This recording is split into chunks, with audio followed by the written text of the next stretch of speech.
السلام علیکم ورحمۃ اللہ وبرکاتہ۔ آج 12 مارچ بروز جمعۃ المبارک 2021 ہمارے گروپ کا 13واں لیکچر ہے اور معراج النبی صلی اللہ علیہ وآلہ وسلم پہ آج دوسرا لیکچر ہے۔ اللہ کریم نے نبی معظم صلی اللہ علیہ وآلہ وسلم کے معراج کو قرآن حکیم میں کے بالکل درمیان میں رکھا۔ ارشاد ہوتا ہے بسم اللہ الرحمن الرحیم، سبحان الذی اسری بعبدہ لیلا من المسجد الحرام الی المسجد الاقصی الذی بارکنا حولہ لنریہ من آیاتنا انہو هو السمیع البصیر۔ آیت مجیدہ میں لفظ سبحان کلمہ تنزیہ کہلاتا ہے، یعنی اللہ کی ذات ہر نقص و عیب سے پاک و منزہ ہے۔ اس کلمہ سے کلام کا آغاز اس موقع پر کیا جاتا ہے جہاں پہ مقصود خدا کے باب میں کسی سوء ظن یا غلط فہمی کو رفع کرنا ہو۔ یہاں واقعہ معراج کی تمہید اس لفظ سے اس لیے اٹھائی ہے کہ یہ واقعہ بھی خدا کے باب میں یہود اور مشرکین کے ایک بہت بڑے سوء ظن کو رفع کرنے والا تھا، اس لیے فرمایا سبحان، پاک ہے وہ ذات۔ الذی اس میں موصول ہے، پھر ارشاد ہوتا ہے آگے اسری بعبدہ، یعنی سبحان ہے وہ۔ اسرا کے معنی شب میں سفر کرنے کے ہیں، اور جب با کے ذریعے سے یہ متعدی ہو جائے تو اس کے معنی شب میں کسی کو کہیں لے جانے کے ہیں۔ اگرچہ اس کے مفہوم میں شب میں نکلنے یا لے جانے کا مفہوم خود داخل ہے، لیکن عام استعمال میں یہ لفظ کبھی کبھی اس مفہوم سے مجرد ہو جاتا ہے، اور اس وجہ سے لیلا کی قید سے اس بات کو مؤکد کرنا مقصود ہے کہ یہ واقعہ شب ہی میں پیش آیا ہے۔ قاعدہ ذہن میں رکھیں کہ دو چیزیں ہوتی ہیں، ایک ہوتا ہے سیر اور ایک ہوتی ہے رفعت۔ انسان اپنے علاقے میں چہل قدمی کرے صبح کی نماز کے بعد تو یہ سیر ہوتی ہے، اپنے علاقے میں، اپنے ڈیرے پہ، اپنے ماحول میں، اپنے ایریے میں اسے سیر کہتے ہیں۔ لیکن رفعت اور عظمت، عزت، یہ مقام عزت بھی ہوتی ہے، عزت والی جگہ پہ عزت ہوتی ہے۔ آئیے جس طرح کے قرآن حکیم کی طرف اگر چلیں تو اللہ نے کچھ انبیاء کی رفعت اور عزت کو بیان کیا۔ سورہ آل عمران میں ارشاد ہوتا ہے بسم اللہ الرحمن الرحیم، اذ قال اللہ یا عیسیٰ انی متوفیک ورافعک الیہ۔ اللہ نے جناب عیسیٰ علیہ السلام کو چوتھے آسمان پہ رکھا۔ یہ چوتھا آسمان رافعک، آپ کی رفعت ہے، عزت ہے، بلندی ہے، عظمت ہے۔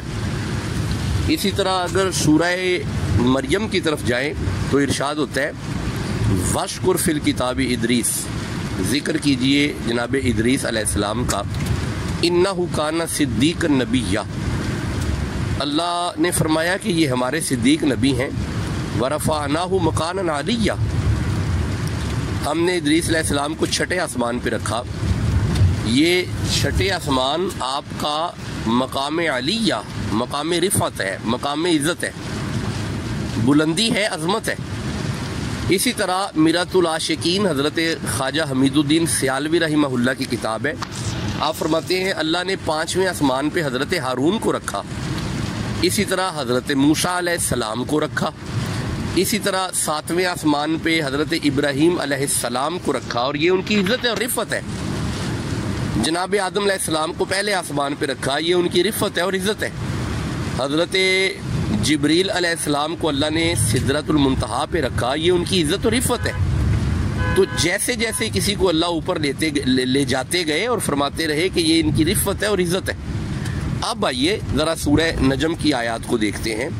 اللہ فرماتے ہیں ون نجمی اذا ہوا، ٹوٹتے ہوئے ستارے کی قسم ہے، ما دلہ صاحبکم وما غوا، آپ کے صاحب مصطفیٰ نہ کبھی بہکے ہیں نہ کبھی بھٹکے ہیں، وما ینطق عن الہوی ان ہوا الا وحی یوحی، یہ جب بھی بولتے ہیں اللہ ہی کی وحی سے بولتے ہیں، یعنی ان کی زبان میں خدا ہی کا کلام ہوتا ہے۔ یہ آیات بیان کرنے کے بعد اللہ فرماتے ہیں علمہ شدید القوا، شدید قوتوں والے نے مصطفیٰ کو علم دیا۔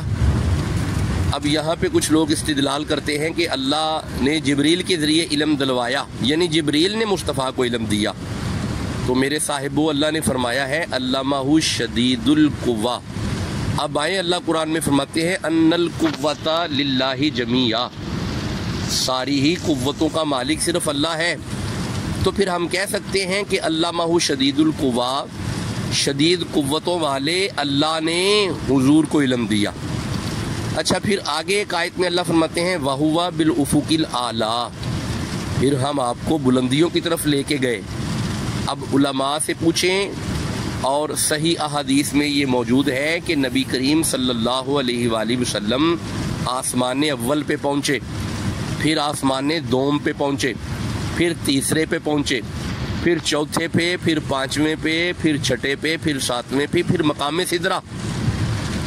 اب جب مقام سدرہ آیا تو وہاں پہ جبریل نے عرض کی کہ جل جائیں گے یہ پر میرے جتنے ادھر گئے، اللہ کے حبیب تو اپنے ہی گھر گئے، وہاں پہ جبریل ساتھ چھوڑ گیا۔ کیوں؟ جبریل کو اپنے پروں کے جلنے کا خدشہ تھا۔ یہ نہیں تھا کہ جبریل نے یہ کہا ہو کہ میں آگے مجھے آگے اجازت نہیں ہے، نہیں، بلکہ اس نے کہا میرے پل جڑتے ہیں، میرے پر جل جائیں گے اگر آگے گئے۔ یہاں پہ علامہ زرقانی نے کمال کلام کیا کہ جہاں پہ جبریل بے بس ہوئے، اصل میں انہیں ہلاکت کا اندیشہ تھا، کیونکہ یہ کہنا کہ میرے پر جل جائیں گے، یہاں پہ ہلاکت کا اندیشہ تھا۔ کمال عظمت ہے کہ وہاں پہ سانپ ڈنگ مار رہا ہے، پھر بھی نبی پاک کے ساتھ آپ غار میں جا رہے ہیں، یہ مقام حضرت ابو بکر صدیق ہے کہ جہاں پہ ہلاکت کا اندیشہ بھی تھا پھر بھی آپ آگے گئے۔ خیر چلیں، جبریل وہاں پہ بے بس ہے، نبی معظم کی سواری آگے چلی گئی۔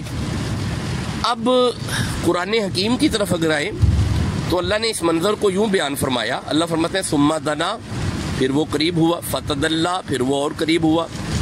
امام بخاری نے یہاں پہ لکھا ہے دن الجبار رب العزت، یہاں پہ اللہ خود قریب ہوئے، پھر کعبہ قوسین کا مقام آیا، پھر اودنا، وہ بھی فاصلہ ختم ہوا۔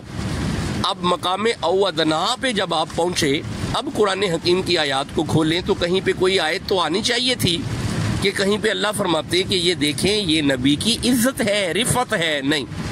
اللہ نے سورہ اسراء میں فرمایا سبحان الذی اسرا، مقام اودنا نبی معظم کی اسرا ہے، تو جس کی سیر کا یہ مقام ہے، اب میرا اللہ ہی جانے کہ اس کا مقام عزت و رفعت کیا ہوگا۔ تو میرے صاحبو، یہ رات، یہ وہ رات ہے کہ جس رات میں اللہ نے نبی معظم کو ان انعامات سے نوازا کہ جن میں سے ایک اہم انعام نماز ہے جو امت کی طرف رسول لے کے آئے، اور یہ وہ تحفہ ہے کہ جس کے بارے میں پھر خود فرمایا کہ قرۃ عینی فی الصلاۃ، نماز میری آنکھوں کی ٹھنڈک ہے۔ پھر خود فرمایا کہ الصلاۃ معراج المومنین، اگر مومن کا دل کرے کہ میں معراج کروں تو وہ مصلی پہ آ جائے، نماز میں آ جائے۔ ہمیں فلسفہ معراج کو سمجھنے کی اللہ توفیق